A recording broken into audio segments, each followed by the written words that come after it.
Thank you, Rabbi. Are there any members of the media here who have not yet received one of these? I want to make sure you have that so you can reference it. I also want to mention those of you who have your smartphones, please keep them silenced, but go on Facebook and share that Ohioans suspect executions is live right now, and people can watch this as it's happening. So greetings to everybody on Facebook and in the interwebs. So thank you, Rabbi. I want to introduce next Betsy Johnson with the Treatment Advocacy Center on behalf of the Ohio Alliance for the Mental Illness Exemption.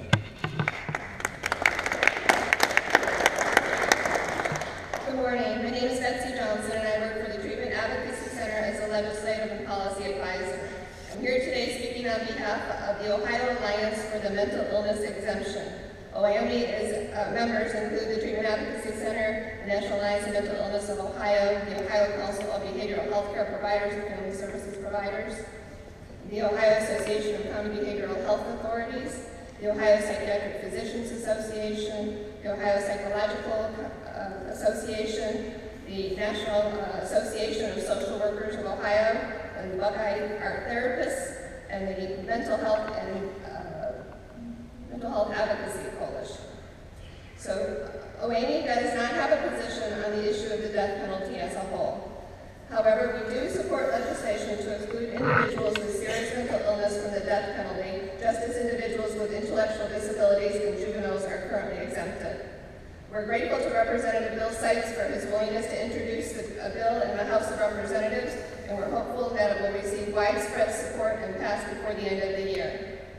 The bill will exempt those defendants with at least one of 5 diagnosed mental illnesses, which at the time of their offense significantly impaired their capacity to exercise rational judgment in relation to their conduct, conform their conduct to the requirements of the law, or appreciate the nature, consequences, or wrongfulness of their conduct. Defendants would still be found guilty and sentenced to a term of imprisonment. We believe that those who commit violent crimes while in the grip of psychotic delusion, hallucination, or other disabling psychological condition lack judgment, understanding, or self-control. Until such time as the U.S. Supreme Court decides on this question, the responsibility for prohibiting the execution of such individuals in Ohio rests with the Ohio General Assembly. The death penalty is not the answer to the problem of violence committed by persons with severe mental disorders. The better policy is access to appropriate mental health care, ideally before such a tragedy occurs, and most definitely in place of executing some of Ohio's most critically ill individuals. No less than juveniles or the mentally disabled, persons with serious mental illness lack the culpability normally associated with death penalty offenses, even if they cannot meet the exacting standards of not guilty by reason of insanity, a defense which, if proved, prohibits any punishment on the offender. Thank you very much.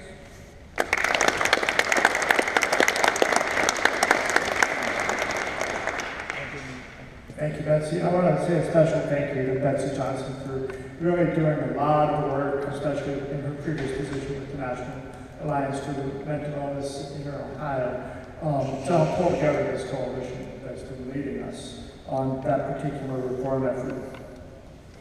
And finally, we have Stephen Johnson Grove with the Ohio Justice and Policy Center.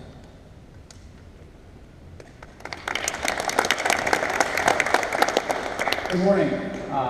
I come from Cincinnati this morning. The Ohio Justice and Policy Center is a nonprofit down there. We work for fair, intelligent, and redemptive criminal justice reform, including eliminating the death penalty. We're excited to be a partner with Betsy and many on the stage to end the death penalty, particularly the Alliance for Mental Illness Exemption.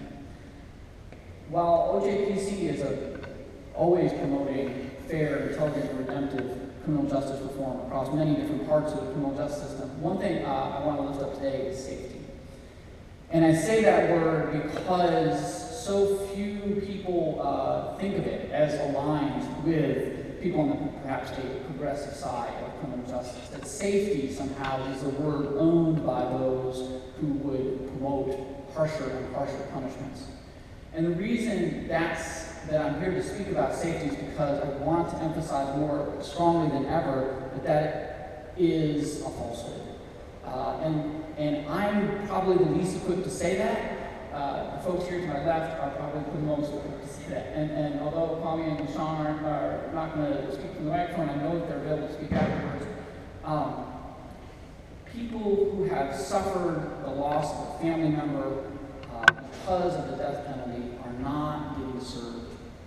The death penalty is not aiding them. It is not aiding their families. And both LaShawn, who's here, LaShawn and John, now this couple sort of embodies in their being nearly all aspects of why the death penalty is wrong. Kwame, having suffered for so long innocently, not guilty of an offense that he was accused of and being threatened with death for so long, and then LaShawn herself to have the death of a family member, a close family member, and why wasn't she served, and why her friend and ally Melinda Dawson couldn't be here today? Why aren't they getting the services they need? Because they're not considered good victims. Because a good victim has vengeance. That's what the criminal justice system says. And that's not about safety. That isn't delivering safety to anybody. What that proves is that the death penalty is there to prove the toughness of some actor within the criminal justice system. It's not actually there to protect you and your families. It's not there to protect LaShawn or Melinda after the fact to provide healing to them. One of the most embarrassing, perhaps, parts of the last General Assembly that didn't get through, something that was highly recommended as part of the Supreme Court's task force, was a committee to look at the needs of victims and provide both a study of those needs and then resources to meet the needs of murder victims' families.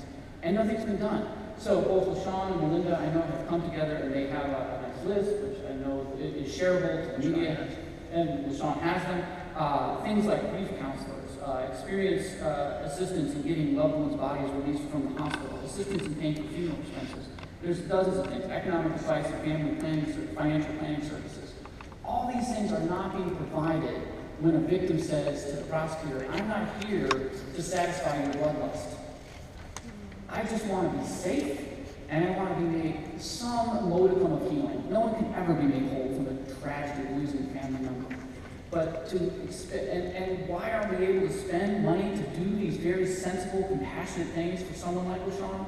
Because we spend untold millions of dollars prosecuting these death penalty cases and appeals for years and years and years. And how much money do we spend? We don't know. Because that too hasn't been looked at. Because the legislature continues to put its head in the sand and say we want to study. We don't even look at how much these counties are spending on prosecuting to the umpteenth degree these death penalty cases. LaShawn needs healing. Families like LaShawn need healing and protection. The death penalty is not providing it. It is a squander. It is an embarrassment of waste to spend all this time and energy on trying to kill someone when those that suffered from the original murder are not getting what they need. It's just an embarrassment and a waste. So that's the most important thing I have to bring to you today. The only other thing that I'm able to offer, again, in the comments after, is our office, as a law office, our contribution to the Ohio Alliance for the Mental Illness Exemption is to answer specific legal questions related to why it's needed.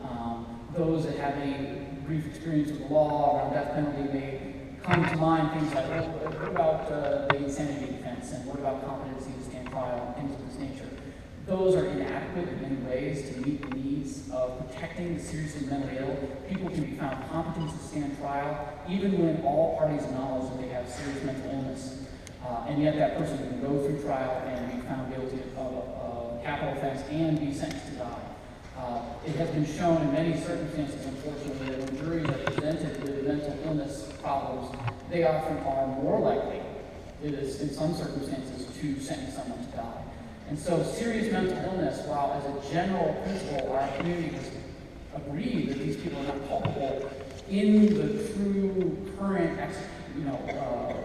use of the death penalty in courts, mental illness ends up being a liability rather than a mitigation. So we need a stronger protection, and that's exactly what last session was called Senate Bill 162, and it was championed by then Senator Bill Seitzberg. And it did pass the full Senate. So we're very confident and we're hopeful that it can pass the Senate again, and now that Senator Seitz is gratefully, a representative, we hope we can get to the House, because it is very, very needed.